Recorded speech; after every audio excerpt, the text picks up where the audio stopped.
Assalamualaikum warahmatullahi wabarakatuh. Alhamdulillah. Alhamdulillahi rabbil alamin. Wa ahkamal hakimin. Wa ahsanal khaliqin. Wa khairil razikin. Alladhi ahata bikulli syai'in ilma. Wa ahsa bikulli syai'in adada. وأشهد أن لا إله إلا الله وحده لا شريك له هو الأول بلا ابتداء والآخر بلا انتهاء الذي يتنزه عن الحدث وزوال والفناء اللهم صل وسلم على سيدنا محمد اللهم صل وسلم عليه صلاة تكون لكل داء دواء ولكل علة شفاء ودفعا لكل محنة وبلاء ونصرا على جميع الأعداء بمهد فضلك وكرمك وإحسانك يا أكرم الأكرمين ويا أرحم الراحمين. Hadirin wal hadirat, Bapak Ibu yang dimuliakan oleh Allah Subhanahu wa taala. Wabil khusus yang saya muliakan segenap para habaib, para syarifah, para alim ulama, para guru. Wa khusus bidzikri guru kita bersama Al-Habib Abdul Rahman bin Syahab yang saat ini beliau ada di luar dalam perjalanan dakwah, dan kita doakan mudah-mudahan beliau senantiasa diberikan kesehatan oleh Allah Subhanahu wa taala, diberikan panjang umur fi taatillah, amin ya rabbal alamin. Begitu pula Habib Gures Az-Zahir yang saya muliakan, yang saya ta'zimi, dan segenap para alim ulama, para guru, wa khusus bidzikri guru Haji Muhammad Rafi'i dan guru-guru yang lain, Al-Ustaz Lukman dan guru yang lainnya yang tidak dapat saya sebut satu persatu namanya, akan tetapi tidak mengurangi sedikit pun rasa hormat dan takdim saya kepada mereka semuanya. Kita doakan guru-guru kita semuanya diberikan panjang umur oleh Allah Subhanahu wa taala, diberikan kesehatan oleh Allah Subhanahu wa taala, sehingga bisa senantiasa membimbing kita semuanya, amin ya rabbal alamin. Begitu pula antum sekalian yang hadir di tempat yang mulia ini dalam memperingati Maulid Baginda Muhammad SAW.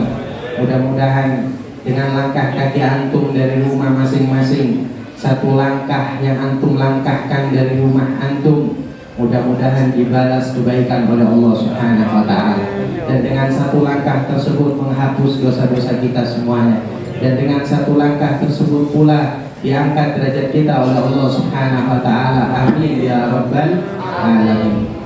Hadirin wal hadirat, Bapak Ibu yang dimuliakan oleh Allah Subhanahu wa taala, Al-Imam Al-Habib Ali bin Muhammad bin Husain Al-Habsyi, pengarang Maulid Simtul Durar, di dalam untayan syairnya beliau mengatakan, masyi kama majma'al maulid yujallil qulub, dha waqt taubatik yal 'asi idza batatuh, dha waqt aubatik yasharik idza bata'u, dha jama' la syakka tufar bihi jami'ul dhunub, yahdur al-mustafa wa alihi wa ahlul ghuyub.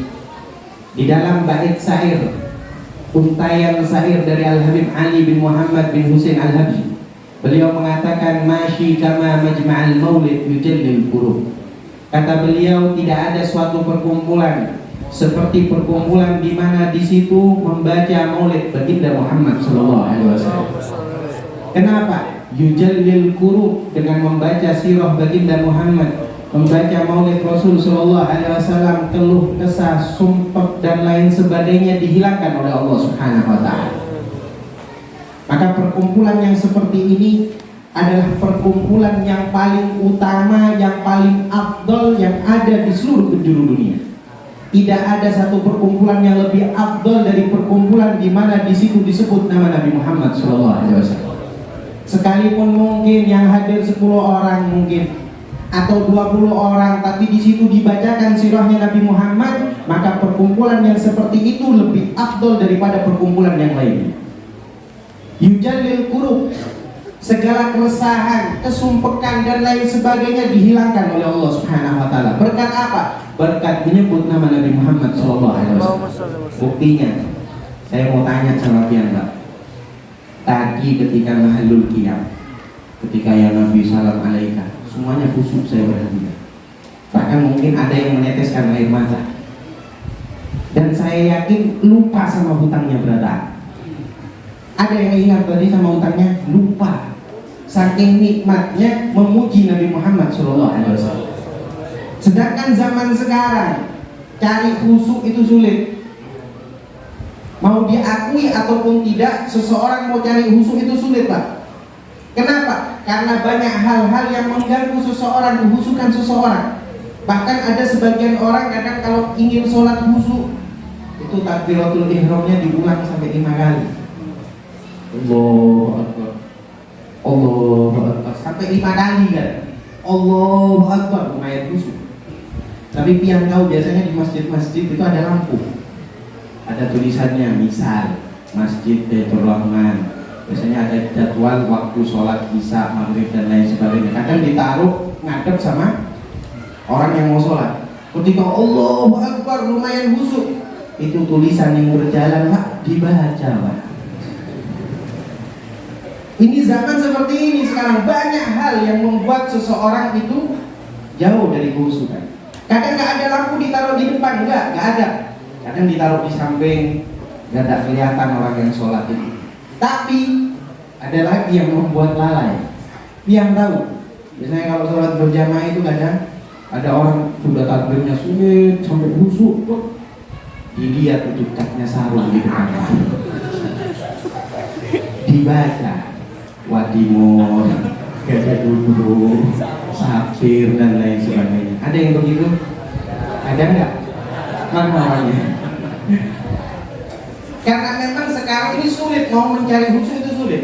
Tapi subhanallah, ketika menyebut nama Nabi Muhammad SAW khusyuk, bahkan gak jarang meneteskan air mata ketika menikmati melantunkan sholawat kepada baginda Muhammad SAW.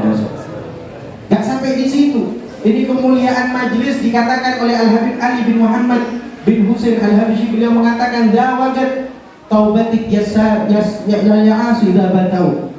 Kata beliau, dawajat taubatik ya'asu idha batatu. Inilah waktu, kata beliau, yang paling tepat seseorang itu untuk bertobat kepada Allah Subhanahu wa taala.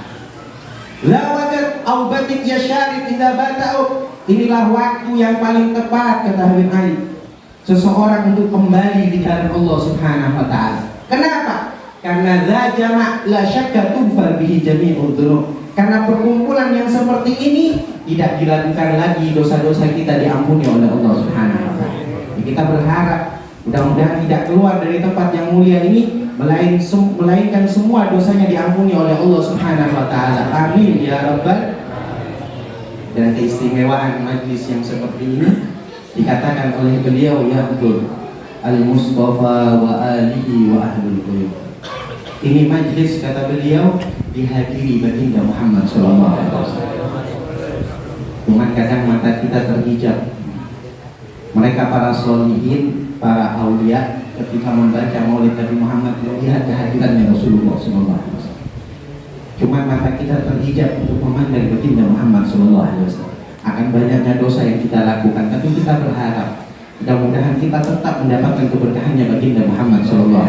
Dan saya yakin tetap mendapatkan keberkahannya Rasul Sallallahu Alaihi Wasallam. Maka dengan itu perbanyak sholawat kepada baginda Muhammad SAW. Karena orang yang sholawat sama Nabi gak akan rugi. Sholawat sama Rasulullah itu pasti dikabulkan. Ulama mengatakan, kata ulama bahwasanya adimis sholata ala Nabi Muhammad. Perbanyak sholawat kepada baginda Muhammad SAW. Faqabuluha, karena diterimanya sholawat tersebut hatman biduni taraddudi. Karena diterimanya sholawat kita yang kita ucapkan untuk baginda Muhammad SAW hatman, itu pasti biduni taraddudi, tidak ada keraguannya.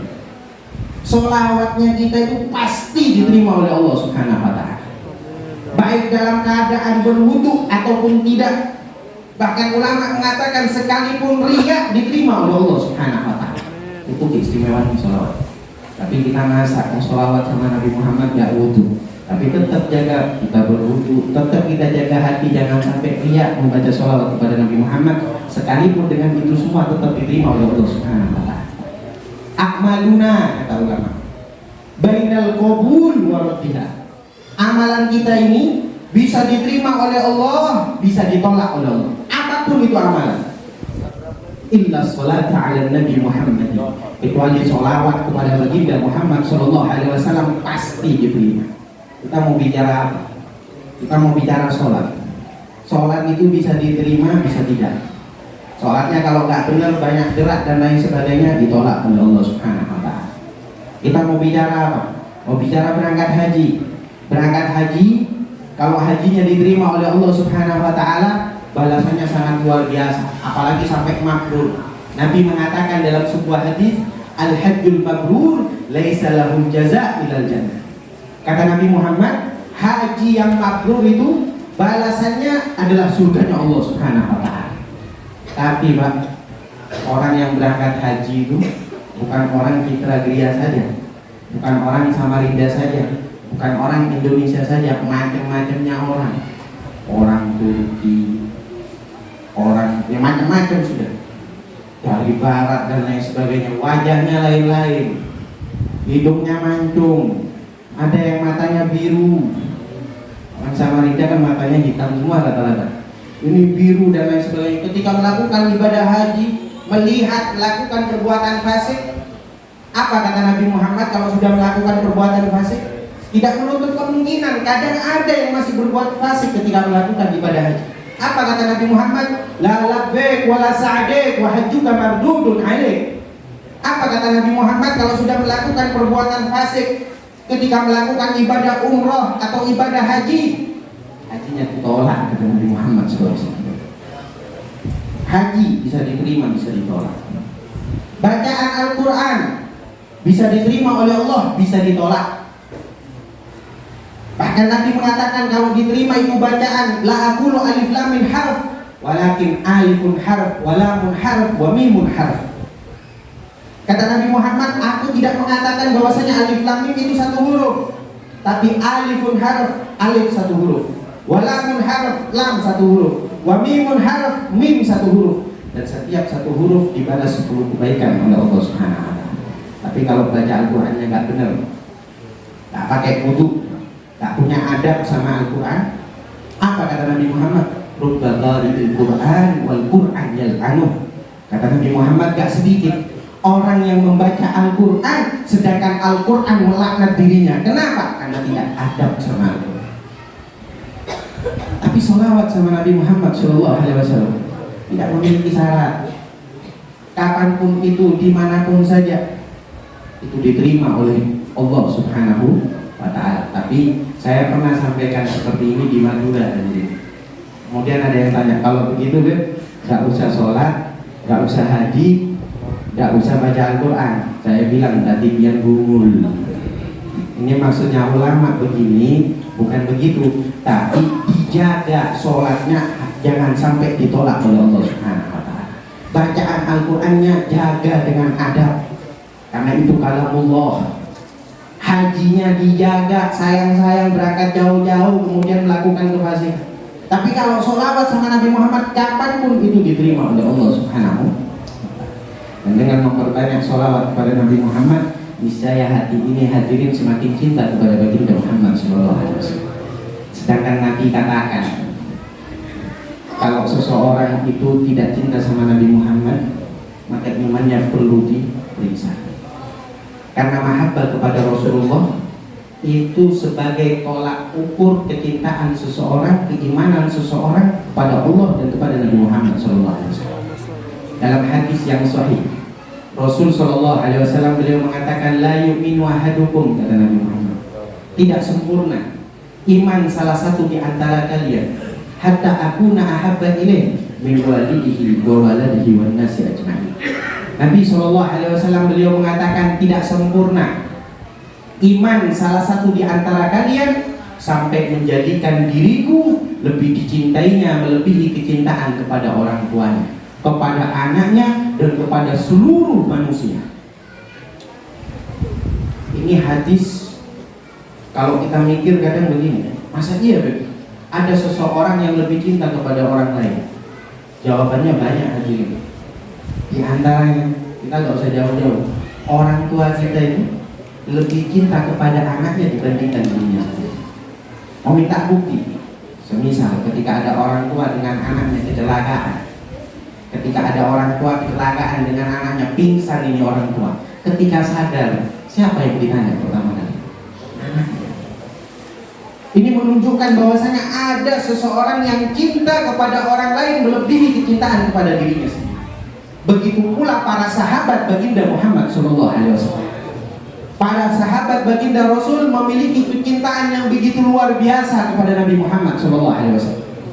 Dalam satu peperangan, ketika dalam satu peperangan Nabi Muhammad ingin dibunuh, Nabi Muhammad ingin dibunuh, diintai. Kemudian ada satu sahabat ketika melihat Rasulullah ingin ditombak, ingin dipanah, ini sahabat la'allahu Abu Talha, dia menjadikan tubuhnya, dia menjadikan badannya sebagai tameng untuk baginda Muhammad SAW.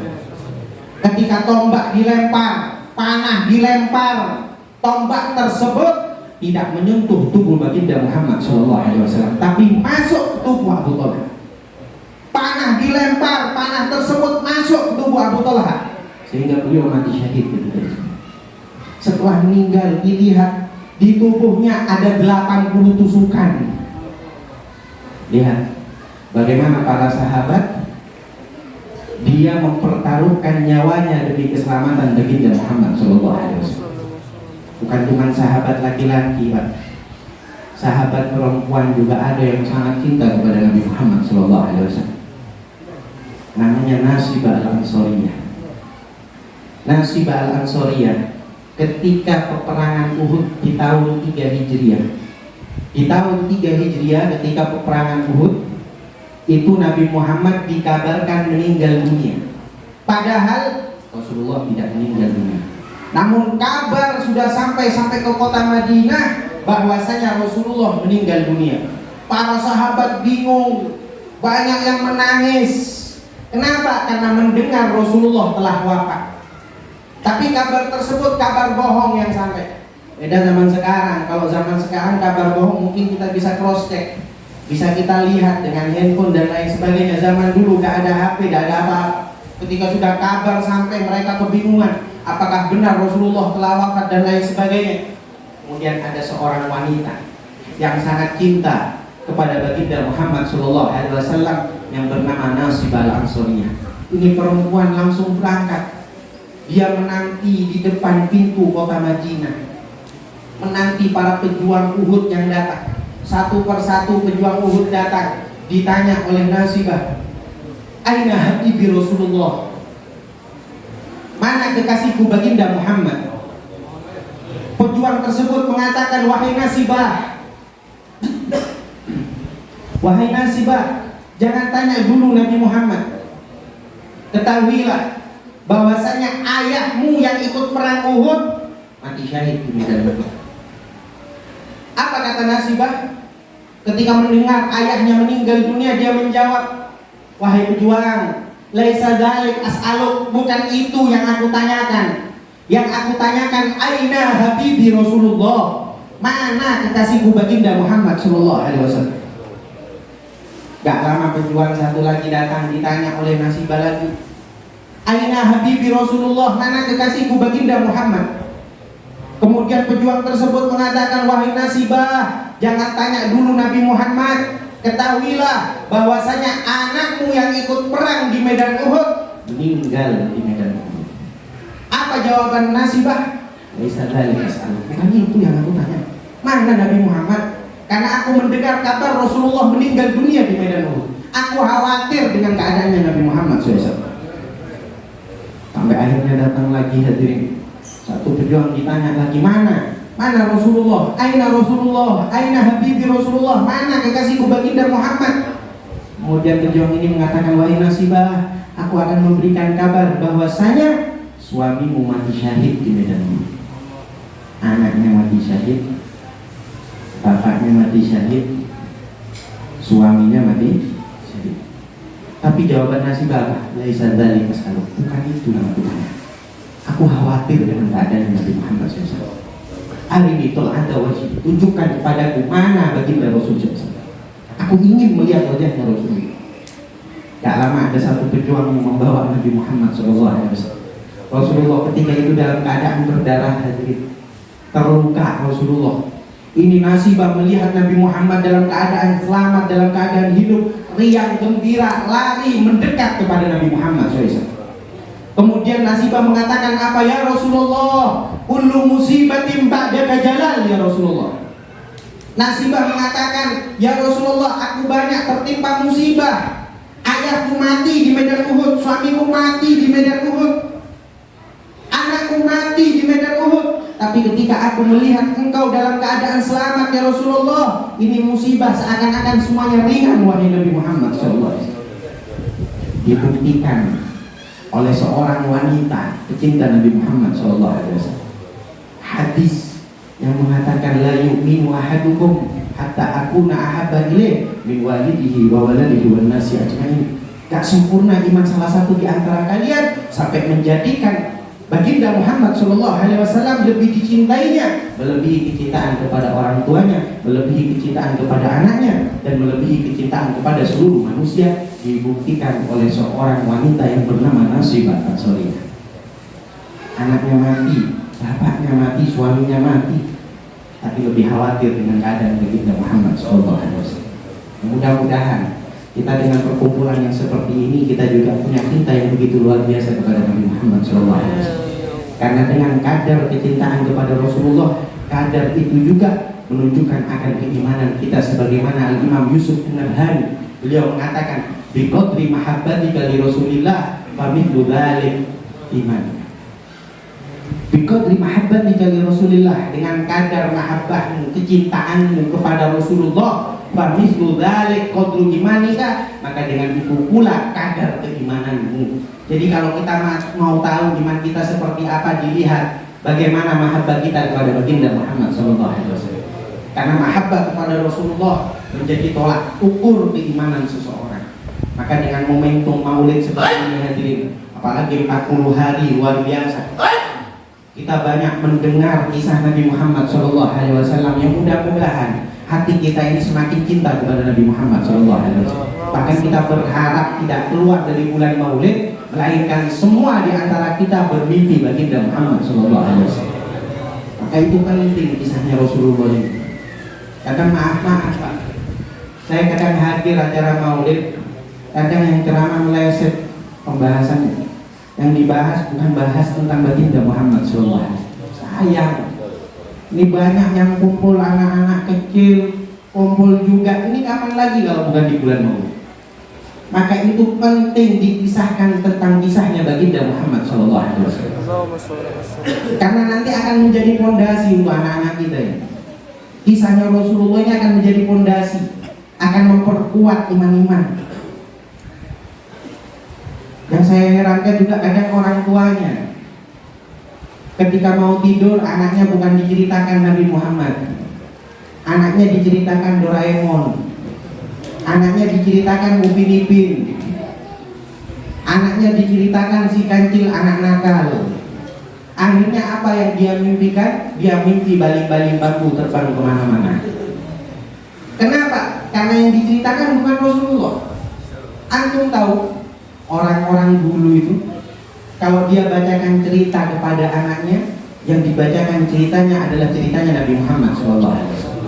Bahkan gak jarang umur 8 tahun, 10 tahun mimpi Nabi Muhammad SAW. Anak sekarang mimpinya apa? Mimpi aneh-aneh, hayal, terbang, dan lain sebagainya. Kenapa? Karena salah didikan dari orang tua. Kalau antum ingin punya anak yang soleh, ceritakan ceritanya Nabi Muhammad SAW. Orang dulu umur 8 tahun, 10 tahun mimpinya mimpi Nabi Muhammad SAW. Ada seorang anak Pak, umurnya 8 tahun, namanya Ibrahim Al-Madbuli. Ini Ibrahim Al-Madbuli ketika bermimpi Nabi Muhammad SAW, dia saking riangnya, saking bahagianya, saking senangnya, dia datang kepada ibu. Ibu, tadi malam aku bermimpi Nabi Muhammad SAW. Apa kata ibunya? Zaman dulu, Pak. Apa kata ibunya? Mimpi Rasulullah. Iya wahai ibu, tadi malam aku bermimpi Nabi Muhammad SAW. Kata ibunya, kalau kamu cuma sekedar mimpi nak, ma anta birijal. Kalau kamu cuma sekedar mimpi saja, kamu masih belum orang hebat. Kaget itu. Ini orang dulu begitu. Mimpi Nabi Muhammad masih belum dibilang orang hebat. Zaman sekarang nggak usah 8 tahun, 50 tahun nggak pernah mimpi Nabi Muhammad SAW. Ini 8 tahun mimpi Rasulullah. Ketika mengatakan kepada ibunya, wahai ibu, semalam aku mimpi Rasulullah. Apa kata ibunya? Ma anta birijal. Kalau kamu masih mimpi Nabi Muhammad, kamu masih belum orang yang hebat. Ibrahim tanya, terus apa wahai ibu? Aku ingin mendengar darimu, engkau langsung berjumpa dengan Nabi Muhammad yang kokoh, dalam keadaan terjaga, bukan dalam keadaan mimpi. Akhirnya di malam harinya, Ibrahim Al-Madbuli ini bermimpi lagi Nabi Muhammad SAW. Mimpi lagi Rasulullah, mimpi lagi Nabi Muhammad, terus berturut-turut tiap malam bermimpi Nabi Muhammad SAW. Tapi dia gak berani menceritakan kepada ibunya. Kenapa? Karena khawatir dikatakan ma anta birijal, kamu bukan orang yang hebat. Sampai akhirnya di malam beberapa dari tidurnya tadi mimpi Nabi Muhammad lagi, kemudian mengatakan kepada Rasulullah, ya Rasulullah, engkau tiap malam hadir di dalam mimpiku, tapi aku khawatir menceritakan hal ini kepada ibu. Ditanya oleh Nabi Muhammad, kenapa? Kenapa? Kemudian Ibrahim yang kecil mengatakan, ya Rasulullah, karena aku khawatir ketika aku mengatakan kepada ibu bahwasanya aku bermimpi engkau, aku dikatakan bukan orang yang hebat. Terus apa mau ibu? Ditanya oleh Nabi Muhammad di dalam mimpinya, apa yang diinginkan oleh ibumu?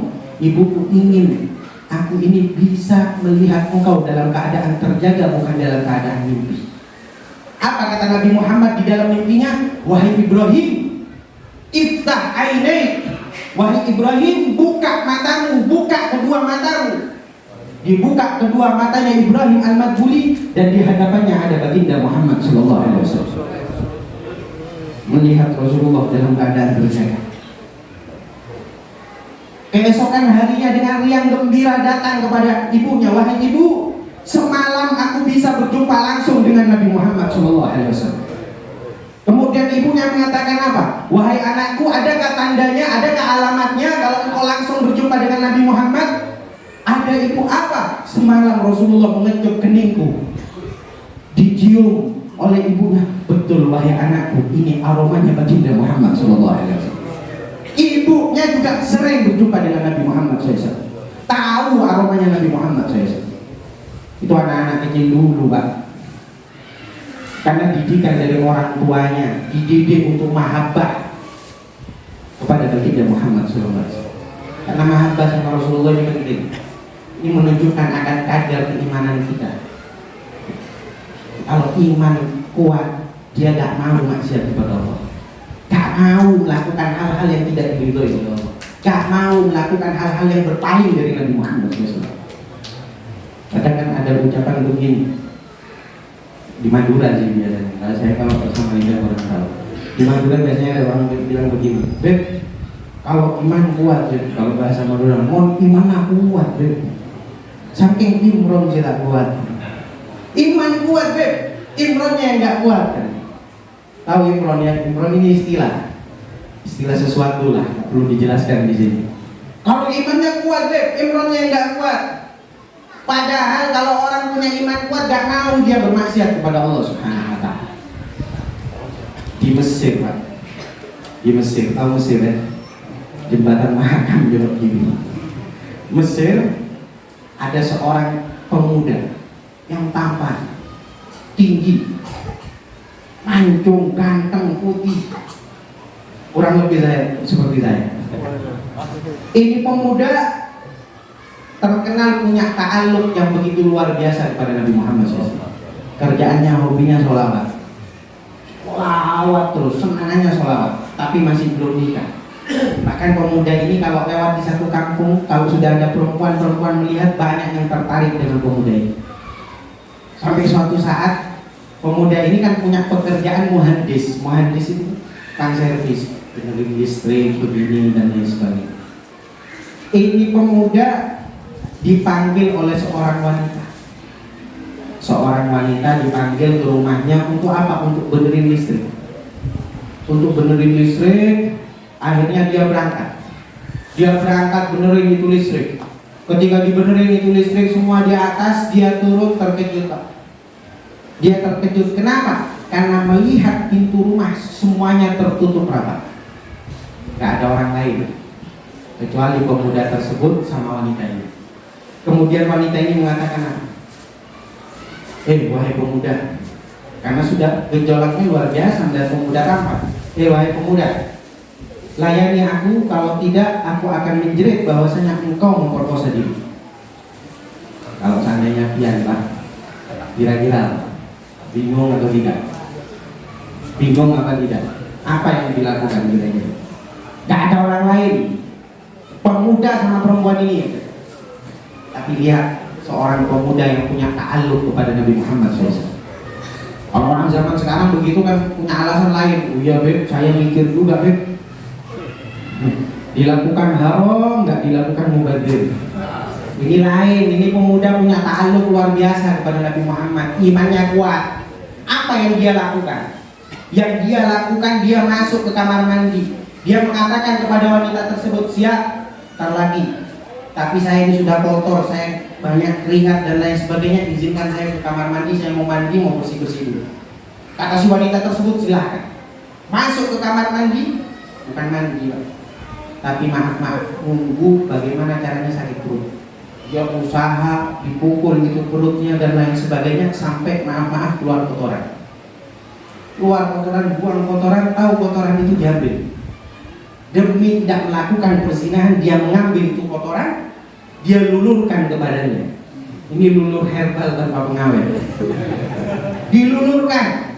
Kemudian mendekat kepada wanita tersebut. Ayo sekarang, apa kata wanita tersebut? Meskipun ganteng, kalau banyak ibunya di tubuhnya, ya jijik pasti. Diusir, marah perempuan tersebut, kurang ajar. Kamu kotori rumah saya, keluar kamu sana. Langsung lari, berhasil. Tak berzina, meskipun sudah banyak kotoran. Keluar. Lewat kampung, orang kampung semuanya bingung, bau apa ini? Misi umum lagi lewat. Lewat terus sampai ke rumahnya. Dia bersihkan, dia mandi, dia mandi, dia sholat tobat, nangis minta ampun kepada Allah Subhanahu Wa Taala. Tak melakukan, tapi tobat kepada Allah. Zaman sekarang sering melakukan nggak tobat. Ini nggak melakukan tobat kepada Allah, zikir, sholawat dan terus sampai tertidur. Ketika tertidur bermimpi baginda Muhammad SAW, mimpi Rasulullah.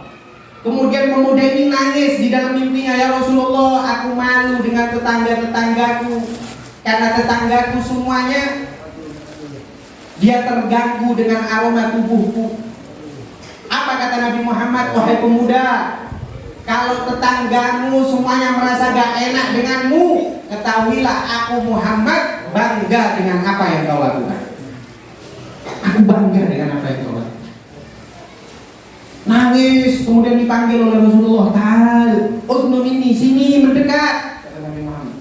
Dipeluk oleh Rasulullah SAW. Di dalam mimpinya dipeluk, diusap. Akhirnya dia terbangun dari tidurnya. Dicari mana sumber aroma yang begitu wangi, dia mencium wangi yang begitu luar biasa, dicari. Ternyata sumber wangi tersebut tak lain dari bagian pemuda yang diusap baginda Muhammad SAW. Ini berkat apa? Berkat ta'alluqnya sama Nabi Muhammad. Maaf kepada Rasulullah, tak mau melakukan hal-hal yang dimurkai oleh Allah Subhanahu Wa Taala. Maka itu kita berharap kepada Allah, mudah-mudahan dengan perkumpulan yang seperti ini, hati-hati kita semuanya dipenuhi akan mahabbah kepada baginda Muhammad SAW. Tidak keluar dari bulan Maulid kecuali hati kita semakin cinta kepada Rasulullah. Tidak keluar dari bulan Maulid kecuali Allah menganugerahkan kita bisa bermimpi kepada baginda Muhammad SAW. Mimpi Rasulullah, karena Nabi berjanji, man ra'ani fil manam fasayarani fil yaqadha. Siapa orang yang melihatku di dalam tidurnya, maka kelak dia akan melihatku secara terjaga. Fa inna syaitan la yatamathalu bi, karena syaitan tidak mampu untuk menyerupai baginda Muhammad sallallahu alaihi wasallam. Maka kita berharap mudah-mudahan Allah memberikan kita anugerah bisa mimpi Nabi Muhammad sallallahu alaihi wasallam. Allahumma ij'al jam'ana hadza jam'an marhuma wa tafarruqana min ba'dihi tafarruqan ma'suma wa la taj'al fina wa la ma'ana syaqiyan wa la mahruma. Ya Rabbi bil Mustafa balligh maqasidana, ya Rabbi bil Mustafa balligh maqasidana wa ighfir lana ma madha ya wasi'al karami. Sallallahu alaihi wasallam Muhammad walhamdulillahi rabbil alamin. Minta maaf sebanyak-banyaknya atas segala kekurangan. Wassalamualaikum warahmatullahi wabarakatuh. Alhamdulillah, jazakallah khairul jazaa. Kita ucapkan terima kasih kepada beliau. Mudah-mudahan Allah jaga beliau, melihara beliau dalam diberikan kesehatan, keafiatan dalam mensiarkan dakwahnya Nabi kita Muhammad sallallahu alaihi wasallam. Selanjutnya untuk tahlil dan doa kami minta tolong kepada guru Haji Muhammad Rofi untuk